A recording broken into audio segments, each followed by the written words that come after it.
senador kasi hindi ko kayang hindi kayo samahan para isigaw sa buong mundo, we are one!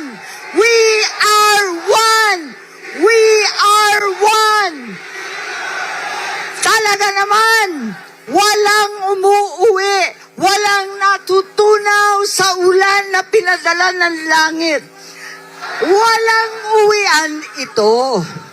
Kasuklam-suklam ang gobyernong manhid at walang pakialam sa hirap ng ating mga magsasaka at mangingisda, mga sektor na nagpapakain sa atin na halos walang makain, gutom ang mga pamilya.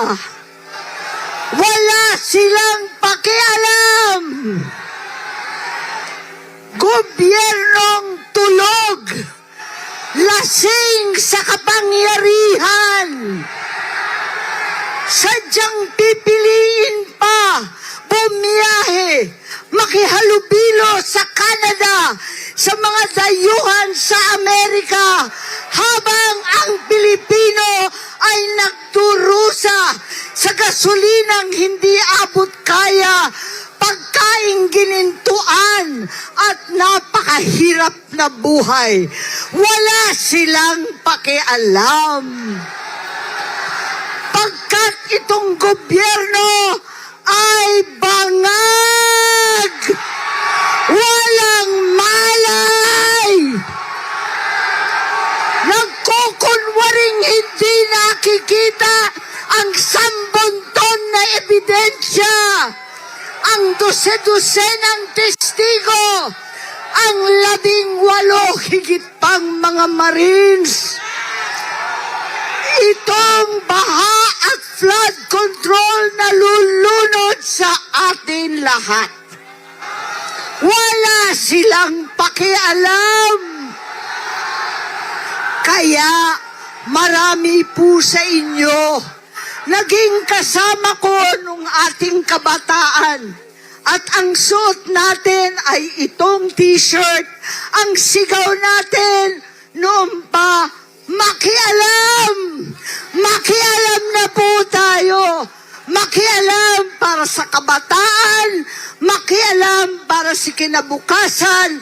Makialam para maibalik ang katotohanan sa ating lipi. Panahon na maibalik ang katarungan, ang hustisya na hindi buktot at binabaluktot ang batas at saligang batas. Katarungan na pantay-pantay sa mahirap at mayaman.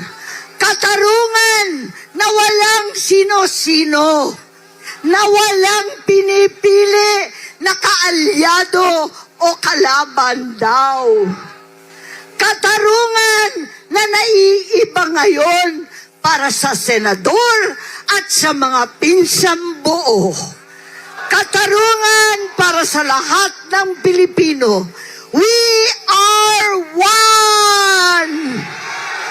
We are one! We are one! We are one! Mabuhay ang ating mga kapatid!